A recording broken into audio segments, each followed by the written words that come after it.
Hello বন্ধুরা, আজকে হলো রাখি, মানে রাখির আগের দিন রাত্রিবেলা তোমার দাদা কাছ থেকে ফেরার পর দাদাকে অনেক রাজি করিয়ে বেরোলাম ভাইয়ের জন্য রাখি কিনতে। দেখতেই পাচ্ছ তোমার দাদা অনেক কষ্ট করে হাঁটছে। কেন বলো তো, আমাদের এখানে প্রচণ্ড বৃষ্টি হয়েছে সেদিনকে।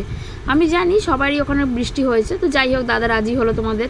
তো দেখতেই পাচ্ছ কতটা জল আমাদের। সত্যি কথা জানো তো, আমাদের এলাকায় না একটু বৃষ্টি হলেই প্রায় আধ ঘন্টা যদি মুষলধারে বৃষ্টি হয় এই পরিমাণ জল দাঁড়িয়ে যায়। দেখতে পাচ্ছ কতটা জল।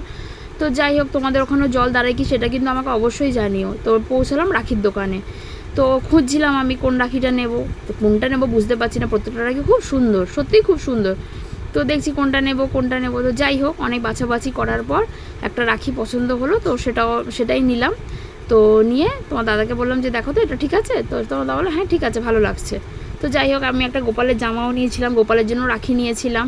মিঠাই যেহেতু পড়বে, এই যে ছোটো ছোটো রাখিগুলো গোপালের জন্য নিয়েছি। আর দেখতেই পাচ্ছ বেরোবার সময়, মানে এটা আমাদের বাঁধাবরতলা বাজারে খুব ভিড় হয়। তো যাই হোক, খুব ভিড় ছিল। তারপরে এলাম মিষ্টির দোকানে ভাইয়ের জন্য মিষ্টি কিনতে। তারপরে কোন মিষ্টি নেবো, মোটামুটি মিষ্টি নিয়ে তোমার দাদা কয়েকটা সিলেক্ট করে দিল যে এগুলোই নাও, ভালো লাগবে।